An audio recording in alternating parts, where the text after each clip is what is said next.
Welcome back to a Celtic State of Mind. I'm Paul John Dykes. I'm delighted to be joined by my good friend Liam Carrigan, dialing in all the way from Japan. And at least, Liam, I won't just be talking into the void.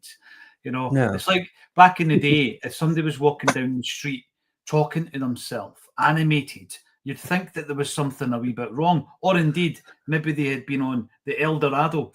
These days, they walk about with these wee pods in and they're actually talking to somebody, or are they? I'm not sure. I felt a wee bit like that now, the pre-match, Liam. So thanks for joining us, my friend. Well, I must apologise because I actually thought the match kicked off an hour later than it actually did. So when I saw that you were live, I was like, wait a minute. So that was your wake up call. What's your t-shirt? What's happening with that t-shirt today? Who appears on there? It's Superman. I saw the film yesterday and saw it, bought the t-shirt. So yeah. From that angle, that could easily have been a footballer with a number behind him. So that's why I asked. But yeah, so you're recommending that to my wee fella. I should take him to the pictures. Is that right? Yeah. Yes, I would say that it's a really good film. Definitely, kids can see it, no problem. But if you're of a certain political persuasion, i.e. the current American government, you're probably not going to be too happy with a lot of the things that go on in that film. Right, I'm sold. I'm going. Right. I'm going. Right, yes, we know it's pre-season, Liam. We're 2.5 games in to the friendly schedule, if you like. And we're in Portugal. Yeah. We understand the nature of the game. It's behind closed doors. Nice wee setup, actually. The Benfica setup that they've got there. And we're playing Estrela, Amadora.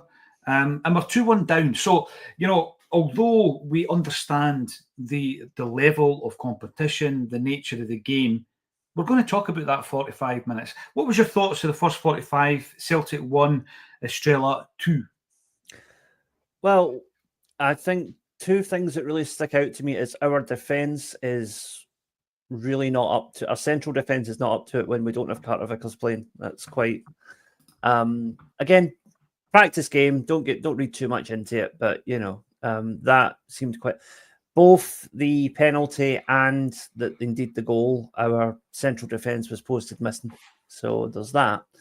And also, I think that up front, that you can see Dyson's still about a week away from sharpness because he could have had a hat trick today with the runs he's making if he'd just been that wee half yard faster.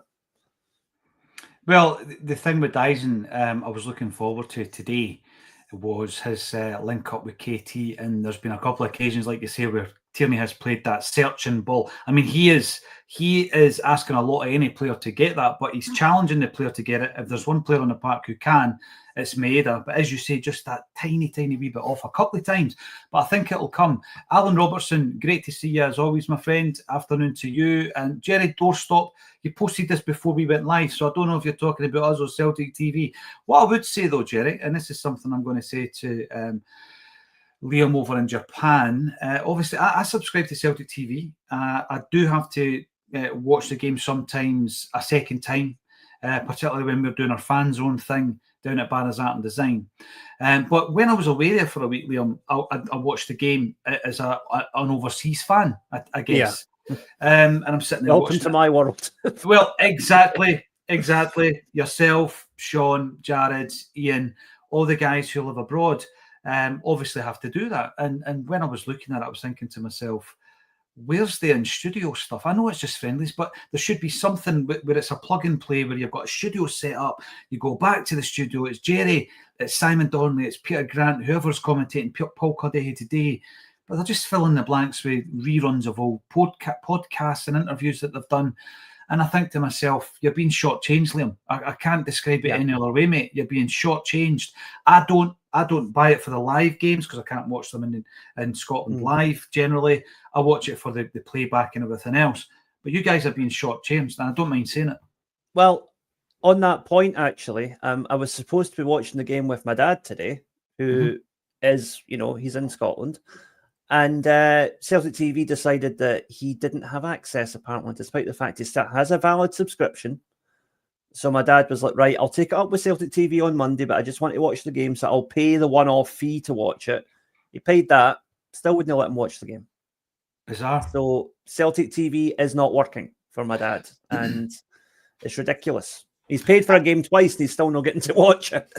Well, the thing is, here I had a wee discussion around the use of the word negativity, which has crept in quite a bit actually, Liam. And I've got my take on this now, and this is simply because I'm in the, I'm on the front line, if you like. I'm at the coalface day in, day out, and we deal obviously with a lot of comments, a lot of social media stuff, and the overuse of the word negativity simply because somebody points something out that's not quite right or not working properly or has a different point of view.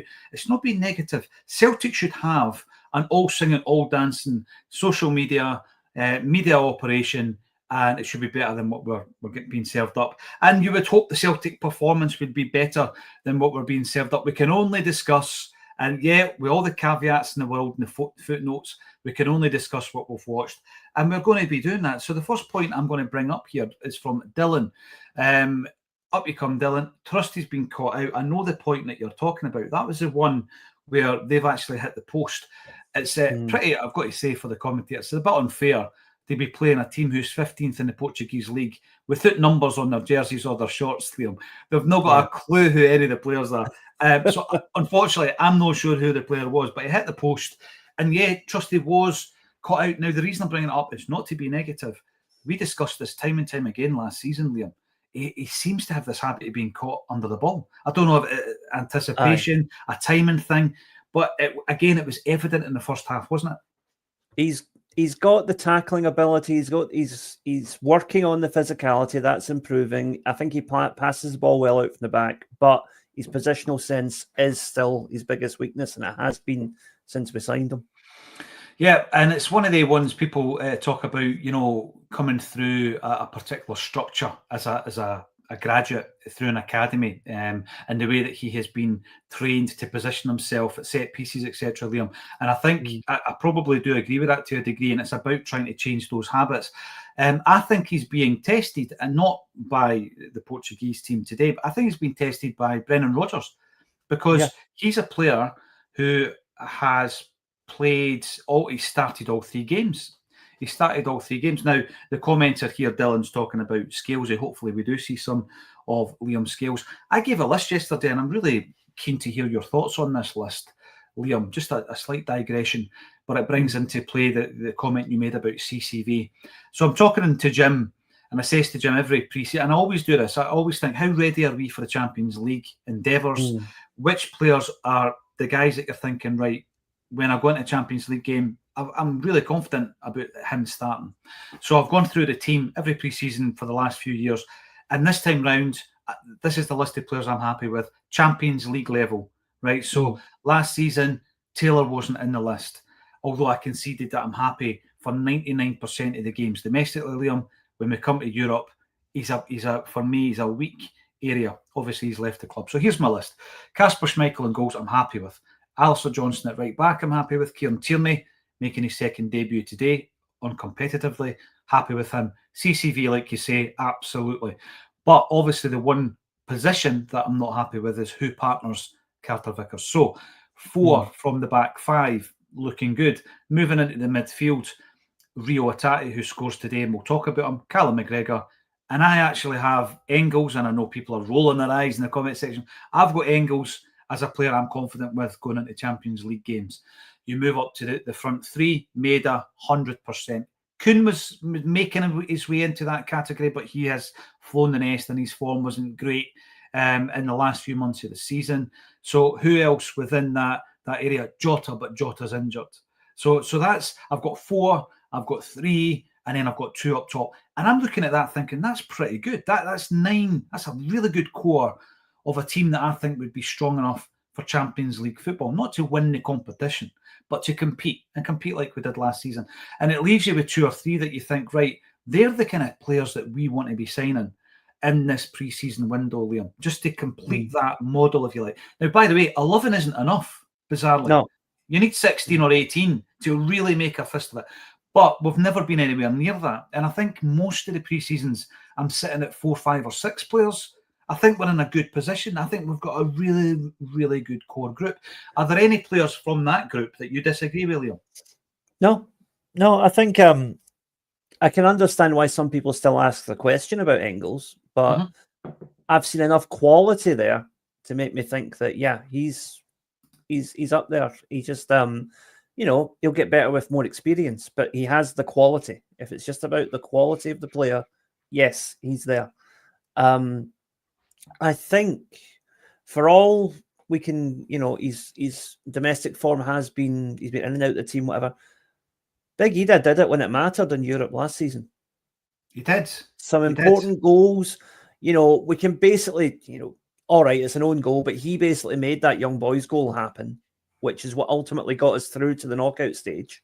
Mm-hmm. So, I think I'm glad to see that our transfer focus at the moment, based on all the stuff I've been writing all week, seems to be left-sided centre-back and a striker. That seems to be, we look to be bringing in at least one, possibly two in each position, each of those two positions. And that's good. That is definitely two areas of the team that need tightening up. Yeah, and if we do that, then you're looking at that. And by the way, Ida is one of the kind of secondary players at the moment for me, Liam, where I look at him and I think, right, a bit like Scales, I know he divides opinion, where I look at his performances in the Champions League and I think, actually, they've performed really well. But if you want to get to that point where you're a strength, I'd love to have another centre forward, another left-sided centre half, where you can then look on the bench and say, we've also got Scales and Ida as backup. Absolutely. If you're going to progress, that's the way to do it, Liam. And again, I agree with you with Engels. And it's not like I've put out an opinion and I'm not going to change it. But I do think that following his first Champions League campaign, a bit like Ida actually, we could probably see a development and a progression, or we should be able to see that this season moving into the second campaign for both of those players. River C, I'm going to bring you in on the YouTube, right side looking alive. I'm glad you brought this up. Tilio presses well and draws fouls, learned to use his body. He's a sturdy wee guy. Sinisalo is really far up when in possession at times in between the centre-backs. Crazy lucky cross for the goal and nutmeg. Right, two guys I want to talk about. First one being Tilio. I sent a wee message in the WhatsApp group, having just read your message saying you were going to join us. Liam, and I'm sure everybody watching this is glad it's not just my big fizzog on the screen. So there's two fizzogs. Tilio, he's not been great in the first half. I would not take him off. I think Marco Tilio needs to get into the groove of playing his natural game. He seems a bit uptight. He seems like, everything's a test, and I totally understand it. Give him the 90. We know what Jan can do, and we also know that he needs minutes. I get it. We know what Forrest can do. I would give Tilio as much time as I could on that park. Well, it's funny because Jared, Celtic Down Under, obviously I'm in his chat group as well. He said pretty much the same thing, almost about the same time you did. So, yeah, we agree that Tilio needs a proper run out. I don't know what we're going to do with Yanamura in the second half as well. That'll be interesting. Do we try him at centre back and see how he gets on, or do we, is KT going to get hooked at half time? I hope not, because again, he's another one that's just coming back off an injury, fitting back into the Celtic setup. He needs to find his feet. So I would hope he plays a bit more as well. Look at us, honestly, it's a pre-season, it's a behind closed door game.